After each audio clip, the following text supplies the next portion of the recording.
இந்த வெற்றிக்கு உறுதுணையாக இருந்த அத்தனை பேருக்கும் அது ஒரு டாபிக்கு. அதற்கு முன்னாடி என் சகோதர சகோதரிகள் அத்தனை பேருக்கும் என்னுடைய முதற்கண் வணக்கத்தை தெரிவிச்சுக்கிறேன்.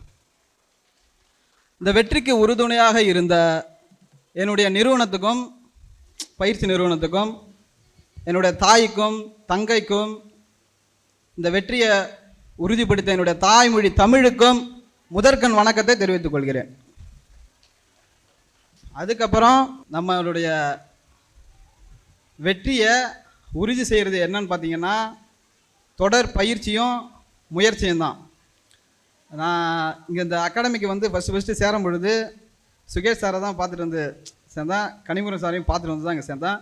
இதே இடத்துல தான் வந்து அட்மிஷன் போட்டேன். என்ன ஒரு டிஃப்ரெண்ட் அப்படின்னு பார்த்தீங்கன்னா, என்கிட்ட வந்து டிகிரிலாம் க்ளோஸ் ஆகலை. டிகிரி ஒரு பக்கம் ஓடிட்டுருக்கு, ஃபஸ்ட் வருஷம் ஜாயின் பண்ணிட்டு டிகிரி ஓடிட்டுருக்கு. கோவிட்-19 ஒரு பக்கம் டிகிரியே கம்ப்ளீட் ஆகலை, ஆனால் எல்லா சிலபஸ் எல்லாத்தையும் கவர் பண்ணிட்டேன், ஒரு ஃபிங்கர் டிப்ஸில் வச்சுட்டேன்.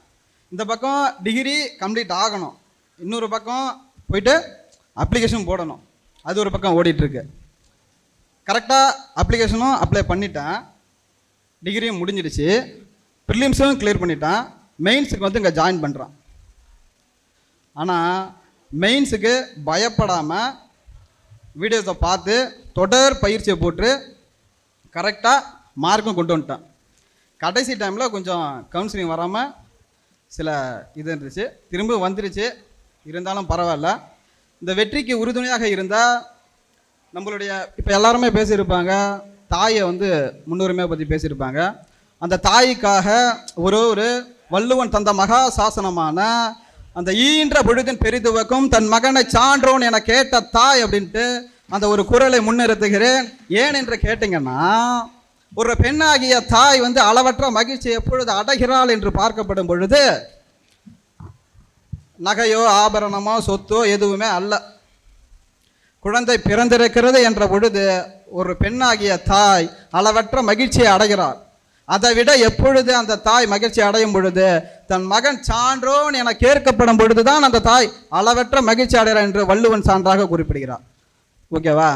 அதனால் நம்மளுடைய தாயை அந்த அளவற்ற மகிழ்ச்சியை நம்ம கொடுக்கக்கூடிய அந்த பரிசுக்காண்டி நம்ம கஷ்டப்படக்கூடிய அந்த துன்பங்களையும் கடினத்தையும் பொருட்படுத்தாமல் நம்ம தாய்க்கு அதை பரிசாக கொடுக்க போகிறோம் அல்லவா? யாராலுமே கொடுக்க முடியாத ஒரு பெண்ணாகிய தாய்க்கு அந்த பரிசை ஒரு மகனால் மட்டும்தான் அதை கொடுக்க முடியும். எவ்வளவு பெரிய தொழிலதிபராக இருந்தாலும் சரி, பணக்காரனாக இருந்தாலும் சரி, கலெக்டர், பிரைம் மினிஸ்டர், சிஎம் எல்லாருமே அதை கண்டு முதலாக கண்டுகளிக்கக்கூடிய ஒரே ஆள் யாருன்னு பார்த்தீங்கன்னா அந்த 10 மாதம் சுமந்து ஈன்றெடுத்த அந்த தாயால் மட்டுமே தான் முடியும். ஆகையால் வந்திருக்கக்கூடிய அத்தனை தாய்மார்களும் என்னுடைய தாயாக கருதி இந்த வெற்றியை சமர்க்கிறேன். நன்றி, வணக்கம். சுரேஷ் IAS அகாடமி, வெற்றியின் முகவரி.